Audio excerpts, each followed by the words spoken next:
Start. Hi, hello, నమస్తే. నా పేరు రాధాకృష్ణ. నేను శ్రీకాకుళం రావడం జరిగింది. మీరు చూస్తున్నది సూర్యనారాయణ టెంపుల్. ఈ దర్శనం కూడా ఇప్పుడే చేసుకోవడం జరిగింది. నేను ఈ జర్నీలో ఉండడం వల్ల బిగ్ బాస్ ఎపిసోడ్ నేను చేయలేకపోయాను. ఇప్పుడు మనం బిగ్ బాస్ ఎపిసోడ్ మనం చేసుకుందాం. ఆదివారం సోమవారం కలిపి 2 రోజులు కలిపి ఒకసారి చిన్నగా చర్చించుకుందాం. మరేమనుకోవద్దు, నేను ఇక్కడ మా అమ్మగారు వాళ్ళ ఇంటికి రావడం జరిగిన వల్ల ఇదంతా జరిగింది. Okay, thank you for your cooperation. Bigg Boss ఆదివారం నాడు మనకి ఎపిసోడ్ చూస్తుంటారు మీరు అందరూ. చాలా సరదాగా ఉత్కంఠభరితంగా మొత్తం జరిగింది. అయితే సోమవారం ఎపిసోడ్ గురించి మనం ఎక్కువ మాట్లాడుకోవాలి. ఎందుకంటే ఆదివారం జరగాను సరదా దసరా ఎపిసోడ్ కాబట్టి అందరూ రావడం వెళ్ళడం చేయడం ఇవన్నీ సరదాగా గడిచిపోయింది. కానీ సోమవారం ఎపిసోడ్లో మాత్రం చాలా కీలకంగా ఉండటం జరిగింది. ఏంటి, సంజన గారు ఇంట్లోకి వచ్చిన తర్వాత సంజన గారితో మాట్లాడుతూ సంజన గారు ఏ విధంగా అయితే ముందుకెళ్ళారో అదంతా కూడాను ఒక రకంగా ఆమె పర్వటెడ్గా మాట్లాడడం జరిగింది. ఇలాంటి మాటల్లోనే ఏం జరిగింది, సంజన గారికి తనూజ గారికి ఫుడ్ విషయంలో గొడవ జరిగింది. అది ఎలాంటి గొడవ, ఎంత గొడవ చూశారు కదా మీరు అసలు.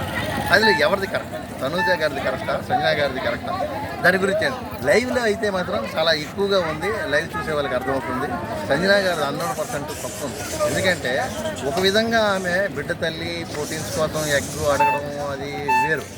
కానీ ఎవరైతే తనని ఇంట్లోకి తీసుకురావడానికి సహకరించారో వాళ్ళతోనే ఏంటంటే తనుజ గారితో భరణి గారితో అంటే డిస్కషన్ చెయ్యను అని చెప్పి కూడా డిస్కషన్ చేయడం అనేది కొద్దిగా ఇబ్బందికరంగా అనిపించింది. కనుక ఆమెది మ్యాక్సిమం నాకైతే ఆ పాయింట్ ఆఫ్ వ్యూలో ఆలోచన చేస్తే ఒక రకంగా తనుజ గారిదే కరెక్ట్ అనిపిస్తుంది. అయితే తనుజ గారు కూడా ముందు రోజులో ఏడవడం కానీ లేకపోతే ఆమె తాలూకా కాంట్రవర్షియల్ మాటల తీరులో కానీ తనుజ గారిది రైట్ అనేది మీకు అనిపిస్తుంది. మీ అభిప్రాయం ఏమిటో నా కామెంట్ సెక్షన్లో కామెంట్ చేయండి. అయితే సంజన గారితో అలా పక్కన పెడితే గేమ్స్ కెప్టెన్సీ ఇది అయిపోయింది కదా, నామినేషన్కి ఏ విధంగా ఎవరు వస్తారు ఏంటి అనేది గేమ్స్ చేశారు. అందులో కూడాను బిగ్ బాస్ ఇచ్చిన దాంట్లో ఎవరు కూడాను జెన్యున్గా ఆడలేరు. వాళ్ళకి ఆడడం కూడా వే కూడా తెలియలేదు. చాలా ఎండగా ఉంది కాకపోతే అయితే ఆ వే కూడా తెలియదు. ఆ విధంగా 8 మంది డిస్క్వాలిఫై అయ్యారంటే చూసుకోండి. అంటే ఎవరికి కూడా అందులో ఉన్న కాన్సన్ట్రేషన్ ఆ తాలూకా ఇమ్యూనిటీ పవర్ తాలూకా దీని మీద జెన్యూనిటీ మీద లేకుండా పోయింది. అది ఒకటి మనం తెలుసుకోవాలి. అయితే ఈ కెప్టెన్సీ టాస్క్లో ఈ ఇమ్యూనిటీ టాస్క్లోని 4 మాత్రమే వచ్చారు. అంటే 2 వచ్చారు, ఎవరు సుమన్ శెట్టి అండ్ దివ్యానికిత.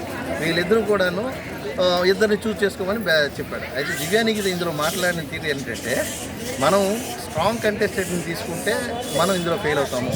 కనుక మనకి ఇమ్యూనిటీ పవర్ రావాలంటే మనం నార్మల్గా ఉండే వాళ్ళని తీసుకోవాలి. అంటే పోటీ ఉంటుందేమో అనుకున్నారు. కానీ బిగ్ బాస్ ఏం చేశాడు, అక్కడ ఏం పోటీ పెట్టకుండా కంటెస్టెంట్స్ అందరికీ ఇప్పుడు మిగతా వాళ్ళందరికీ కూడా అప్పచెప్పాడు. హౌస్ మేట్స్ ప్రభావితం వల్ల అవతల ఎవరు తనూజ గారికి సుమన్ శెట్టి గారికి అడ్వాంటేజ్ అయిపోయారు. ఎందుకంటే తనూజ గారు స్టెప్స్ తీసుకోవడం అది తీసుకున్నట్టు వీళ్ళు కాల్ చేశారు. ఎవరంటే డీమన్ పవన్ని పెట్టుకోగానే డీమన్ పవన్ పేర్లు పిలిచారు. ఇమానియల్ని భరణి గారిని వీళ్ళని పిలిచారు. వీళ్ళు ఎవరు సపోర్ట్ చేస్తారు, మ్యాక్సిమం వాళ్ళ ఫ్రెండ్ అయినా కంపల్సరీగా సపోర్ట్ చేసేది వాళ్ళకే. ఎవరు సుమన్ శెట్టి గారు అంటే తనుజ గారే. దివ్యానికి అది డిసడ్వాంటేజ్.